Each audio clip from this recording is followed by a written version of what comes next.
কখনো মেয়েদের ফাঁদে পড়বেন না। একা ছেলে তোমাকে বলছে, মেয়ের সাথে গল্প করো না। দেখো, তোবা করে উঠো, আস্তাগফিরুল্লাহ ওয়া তুবু ইলাইহি। জিন্দেগিতে আর মেয়ের সাথে কথা বলো না। মেয়ে তোমাকে ধ্বংস করবে, তোমার বাপকে ধ্বংস করবে, তোমার বংশকে ধ্বংস করবে, তোমার জাতিকে ধ্বংস করবে। রাসূল সাল্লাল্লাহু আলাইহি সাল্লাম বলছেন, সবচেয়ে মানুষের জন্য ভয়াবহ, সবচেয়ে মানুষের জন্য বিপজ্জনক বস্তু হলো নারী। আমি মুহাম্মদ সাল্লাল্লাহু আলাইহি সাল্লাম ছেড়ে যায়নি কোনো বস্তু যেটা পুরুষের জন্য বিপজ্জনক হতে পারে নারীদের চেয়ে। দেখো তুমি কিভাবে ভাষা উল্টিয়ে দিল হাতে হাতে। জীবনে কোনোদিন তার সাথে প্রেমের গল্প করো না। তুমি ধ্বংস হবে, তোমার বাপ ধ্বংস হবে, তোমার বংশ ধ্বংস হবে, তোমার বিদ্যা ধ্বংস হবে, তোমার জাতি ধ্বংস হবে। তুমি হিসাব করে চলিও, তুমি চিনতে পারোনি।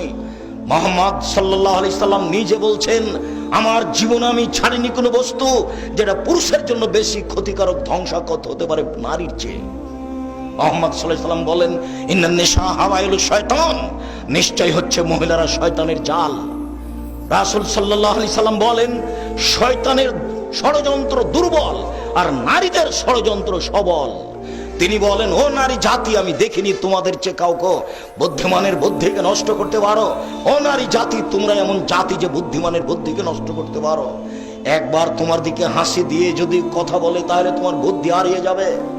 তুমি চেয়ারম্যান, মেম্বার, এমপি, মন্ত্রী, যত বড় পরেজগার হও না কেন, এক হাসিতে তোমার বুদ্ধিবিদ্যা, ঈমান কমে যাবে। তার নাম নারী। তুমি এটা বিবেচনা করি, উপস্থিত বৈঠকের মুসলিম বোন, আপনাকে আমি ঘৃণা করতে আসিনি। নারী আয়েশাও, নারী খাদিজা রাদিয়াল্লাহু তাআলা আনহা, জিবরাইল এসে বলছেন, মুহাম্মদ সাল্লাল্লাহু আলাইহি সাল্লাম, ওই যে খাদিজা, ওই যে তার হাতে একটা বাটি আছে তরকারির।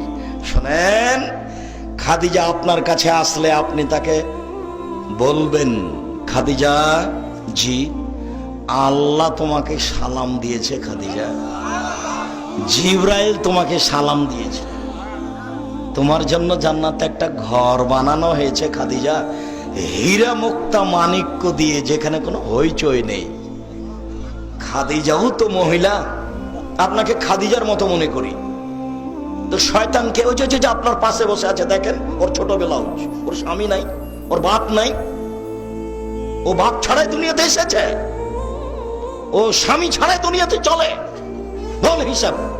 আপনি আমার দিনই বোন, আপনাকে আমি ঘৃণা করতে আসিনি। আমি শয়তানের চেয়ে খারাপ বলিনি। তো আপনার পাশে একজন মহিলা বসে আছে, আপনি দেখেন, তার পেট দেখা যায়, তার পিঠ দেখা যায়, তার অঙ্গ প্রত্যঙ্গ দেখা যায়। ও কি মনে করে আর বাপ নাই নাকি? বাপ ছাড়াই দুনিয়াতে এসেছে। কা পুরুষ? ওটা তো আপনারই মেয়ে, জবাব আমি দেব।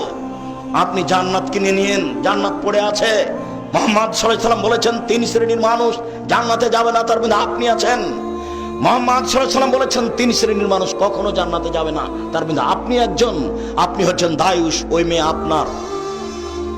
আপনি হচ্ছেন স্বামী, ওই বই আপনার। যার পেট দেখা যায়, যার পিঠ দেখা যায়, যার হাত দেখা যায়, যার মাথার চুল দেখা যায়, এখনো বসে আপনার মেয়ে প্যান্ট পরে এখন বসে আছে।